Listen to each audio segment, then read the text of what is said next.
بسم الله الرحمن الرحیم.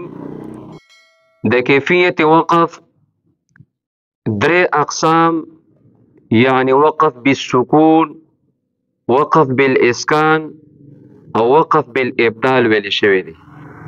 نن به د کیفیت وقف دریم قسم وقف بالاشمام ویل کیږي. څه به ویل کیږي؟ وقف بالاشمام به ویل کیږي.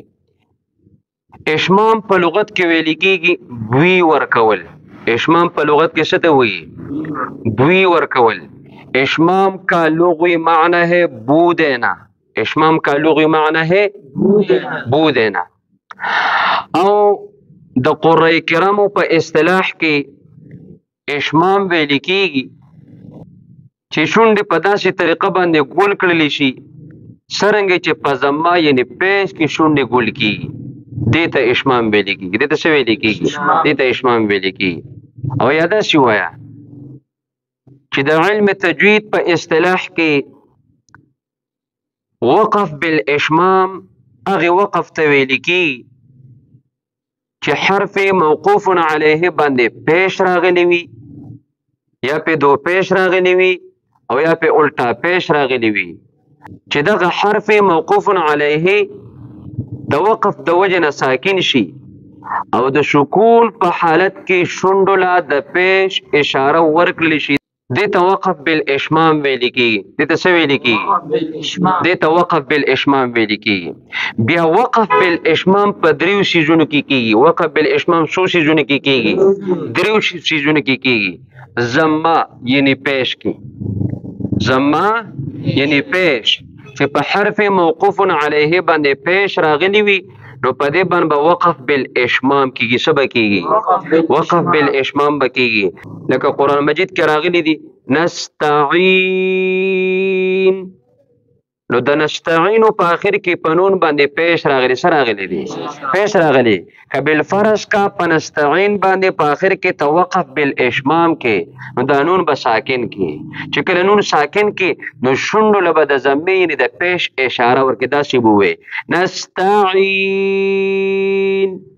ووایه نستعین. دا د پیش مثال شو. اشمام په دو پیش کې کېږي. دو پیش چې په حرف موقوف علیه باندې راغلی وي او ته پې وقف کې نو وقف بالاشمام پې کېږي. څه پې کېږي؟ وقف بالاشمام. وقف بالاشمام پې کېږي. لکه راغلی دی علیم قدیر. علیم قدیر. نو که بالفرض کا ته په قدیر باندې وقف بالاشمام کې نو را به ساکن کې او شونډو له به د ضمې اشاره ورکړي. داسې به ووایې قدیر. قدیر. را به ساکن کې، را به باریک ویل کېږي. را به ساکن هم شي، را به باریک هم ویل کېږي، او شونډې به پکې ګول کېږي. شونډې به څه کېږي؟ شونډې به ګول کېږي. قدیر. قدیر. قدیر. قدیر. نو په دو پیش کې موقف بالاشمام کېږي. دریم نمبر په الټا پیش کې موقف بالاشمام کېږي. لکه راغلی دی ربه. څه راغلی دی؟ ربه. نو که بالفرض کا ته په ربه باندې وقف کې نو وقف بالاشمام پې کېږي. څه پې کېږي؟ وقف بالاشمام پې کېږي. های ضمیر دا به ساکن کې او شونډو له به د ضمې یعنې د پیش اشاره ورکړي. د څه اشاره به ورله ورکړي؟ د پیش اشاره به ورکړي. داسې به وایي ربه. ربه. ذهن ته خبره کوله شوله. نو وقف بالاشمام دریو سیزونو کې کېږي. پیش کې کېږي، دو پیش کې کېږي او الټا پیش کې کېږي. موانع د وقف بالاشمام 12 دي. په 12 سیزونو کې وقف بالاشمام نه کېږي. په 12 سیزونو کې وقف بالاشمام نه کېږي. نمبر 1 په زبر کې چې په کوم ځای کې حرف موقوف علیه باندې زبر راغلی په دې کې به وقف بالاشمام نه کېږي. نمبر 2 دو زبر کې چې کله دو زورونه په حرف موقوف علیه باندې راغلی وي نو په دې باندې به وقف بالاشمام نه کیږي نمبر 3 کړه زبر کې چې کوم ځای کې کړه زبر په حرف موقوف علیه باندې راغلی نو په دې به وقف بالاشمام نه کیږي نمبر 4 زیر کې چې په کوم ځای کې په حرف موقوف علیه باندې زیر راغلی نو په دې کې به وقف بالاشمام نه کیږي نمبر 5 دو زیر میں چې په کوم ځای کې په حرف موقوف علیه باندې دو زیر راغلی او نون تنوین ورته ویل کیږي او موږ تاسو ته تنوین شو ته ویو تنوین ورته ویو دو زیر په حرف موقوف علیه باندې راغلی وي نو په دغه کې به وقف بالاشمام نه کیږي نمبر 6 په کړي زیر کې چې په کوم ځای کې په حرف موقوف علیه باندې کړي زیر راغلی نو په دې کې به وقف بالاشمام نه کیږي نمبر 7 تی مدورہ یعنی گول تا غونډه تا چې حرف موقوف علیه گول تا وی سوي غونډه تا وی لکه راغلی دی القارعه نو پدې موقف بالاشمام نکی نمبر 8 هاي سکتا هغه ته ویل کی چې د کلمې په آخر کې هاي ساکنه راشي د کلمې په آخر کې سره راشي هاي ساکنه راشي دغه ته هاي سکته ویل کېږي لکه قرآن مجید کې الله تعالی فرمایي لم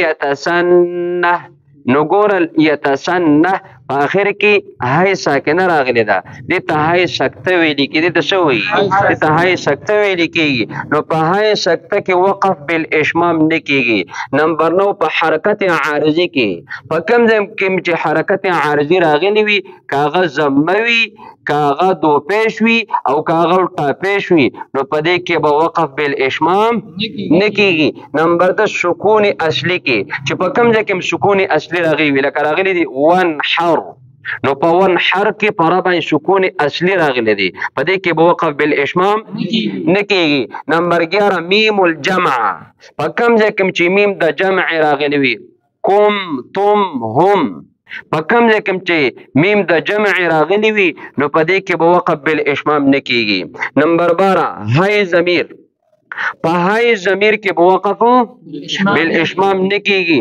خو په کوم حالت کې به نه کېږي چې کله د هاي ضمیر نه وړاندې څلور څیزونه راغلي وي چې کله د هاي ضمیر نه وړاندې څلور څیزونه راغلي وي هاي ضمیر تاسو بل ویلې ده هاي ضمیر مې درته بل ویلې ده د هاي ضمیر و صورتونه مې درته لیکلي دي هغه به په ښه یاد کې ان شاء الله تاسو به یاد کړی وي نو چې په هاي ضمیر کې به وقف بالاشمام نه کېږي خو چې کله د هاي ضمیر نه وړاندې څلور څیزونه راغلي وي چې وړاندې ته ضمه یعنې پیش راغلی وي لکه رسوله نو په دې کې به وقف بالاشمام نه کېږي چې وړاندې ته کسره یعنې زیر راغلی وي نو په دې کې به وقف بالاشمام نه کېږي چې وړاندې ته و ساکن راغلی وي که هغه مده وي او کلین وي د مده دپاره مثال جعلوه نو په دې هاي ضمیر کې به وقف بالاشمام نه کېږي د واو لین دپاره مثال رأوه په دې کې موقف بالاشمام نه کېږي نمبر 4 یې ساکنه چې کله د هاي ضمیر نه وړاندې یې ساکنه راشي نو په دې کې موقف بالاشمام نه کېږي که هغه یې ساکنه مده وي او کلین وي د مده دپاره مثال انسانیه نو په دې کې موقف بالاشمام نه کېږي د یې لین دپاره مثال علیه په دې کې موقف بالاشمام نه کېږي دا د محققینو مذهب دی چا مذهب دی دا شابلس په هاي ضمیر کې درې مذهبونه ویلو څو مذهبونه ویلو درې مذهبونه ویلو یو مذهب پکې د محققین علماء کرامو محققین علماء کرام فرمایي چې په دې څلورو حالتونو کې په هاي ضمیر کې وقف بالاشمام او وقف بالروم نه کېږي باقي دریو صورتونو کې به وقف بالاشمام او وقف بالروم کېږي دویم مذهب پکې د اکثر علماء کرامو اکثر علماء کرام فرمایي چې په اولو صورتونو کې وقف بالاشمام او روم جایز دی وقف بالاشمام او روم پکې څه دی جایز دی او دریم نمبر مذهب او قول هغه د بعض علماء کرام فرمایي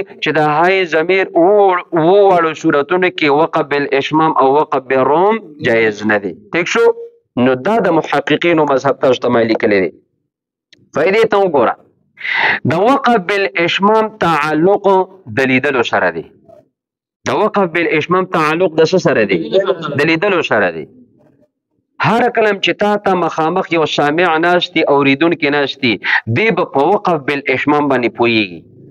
یو سړی په سترګو باندې ړوند دی یا یو سړی ستانه غایب دی، تانه د دیوال نه هغه غاړه ناست یا د پردې نه هغه غاړه ناست دی، دی په وقف بالاشمام باندې نه پوهیږي.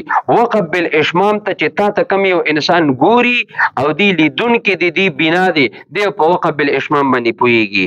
نو فایده ځان سره یاده کا چې د وقف بالاشمام تعلق د لیدلو سره دی، د اوریدو سره نه دی. د وقف بالاشمام تعلق د څه سره دی؟ د لیدلو سره دی، د اوریدو سره نه دی. دیو جن علماء کرام فرمایي چې سړی ځان نه ناشوي نو د وقف بالاشمام په ځای باندې وقف بالاسکان کول بهتر دی. وقف بالاسکان کول څه دی؟ بهتر دی. د هغې وجه دا ده چې د وقف بالاشمام تعلق د لیدلو سره دی. نو دا چې ته کې نو دې دپاره کې چې سامع ته پته ولګي چې په دې حرف موقوف علیه باندې ضمه راغلې ده، دې باندې څه راغلي دي؟ دې باندې ضمه راغلې ده. نو هغه ته پته ولګي چې لکه حرف موقوف علیه باندې ضمه راغلې ده، ځکه د قاري د قرآن د تلاوت کوونکي د قرآن شونډې څه کړلې؟ دی ګول کړلې. البته که یو سړی ځان نه ناشوي او په وقف بالاشمام کې دې خواري کې دې د یاد دهانې دپاره وقف بالاشمام کې نو بیا بالکل په خلوت کې سبحان ربك رب العزة عما يصفون وسلام على المرسلين والحمد لله رب العالمين برحمتك يا أرحم الراحمين.